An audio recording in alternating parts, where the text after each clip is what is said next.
Sadhguru, I wanted to know that when we are silent, still we feel that mind chattery, which always bothers us, and our thought always shifts back to past and future imaginations, which will not be any of output. How to get rid of it? A whole lot of thought about this thoughtlessness.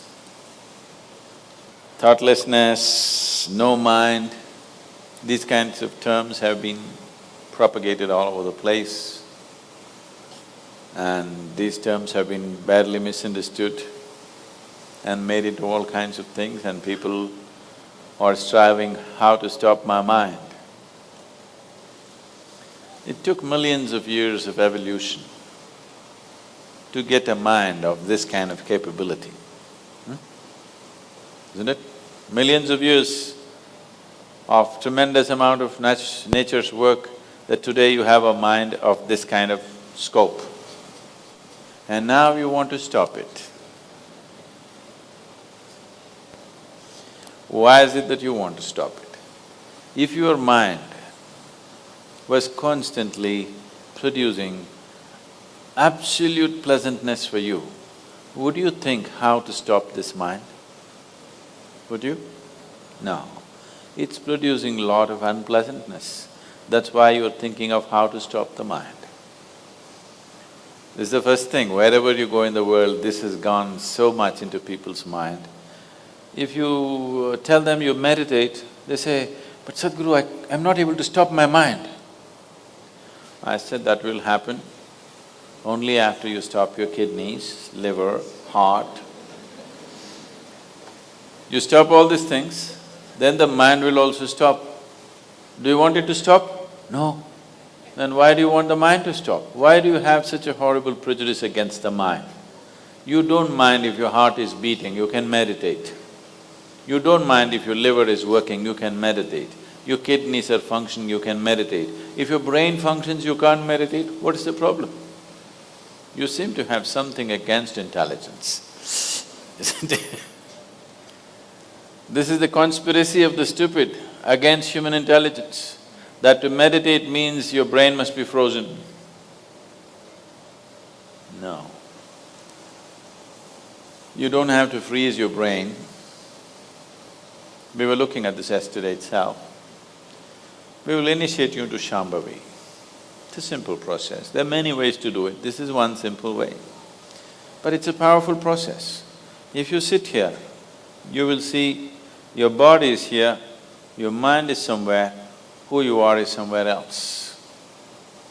Once there is a space between you and the mind, then what the mind is not doing, what the mind is doing is not even an issue. It is like you're stuck in the traffic jam.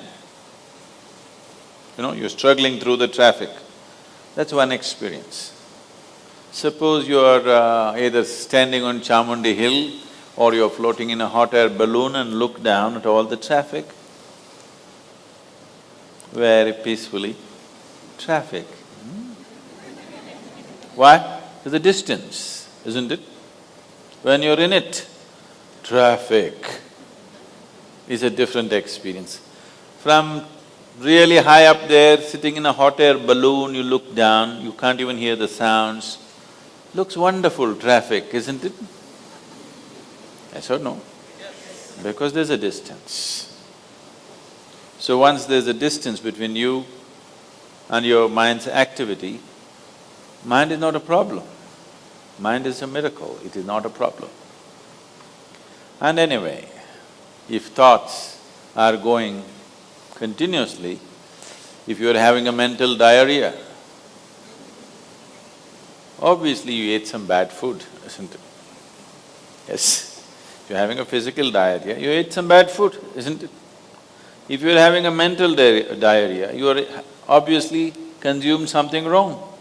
What this wrong thing could be is, the moment you identify yourself with something that you're not, then you're finished. Your mind is a continuous runs.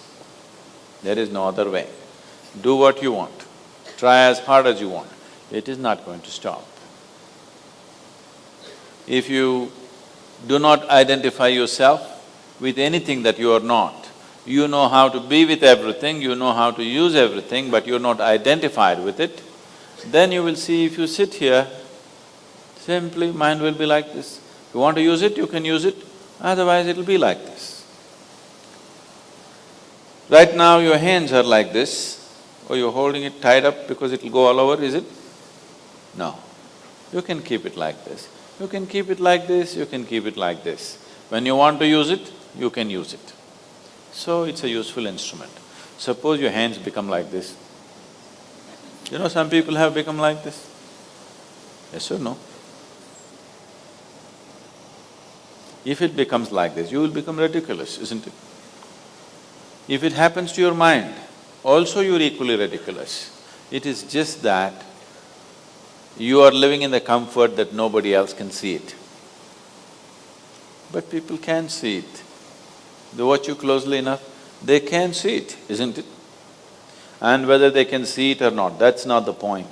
The point is, the most important faculty of your life is out of control. Doesn't matter whether they can see it or not, that's not the issue.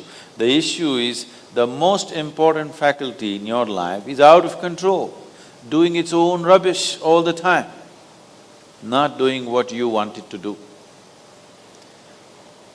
So, if you have to be freed from this ailment, you should stop eating bad food.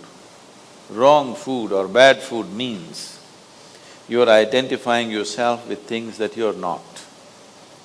If you sit here, if you're not identified with this and with this, then you will see everything is just fine.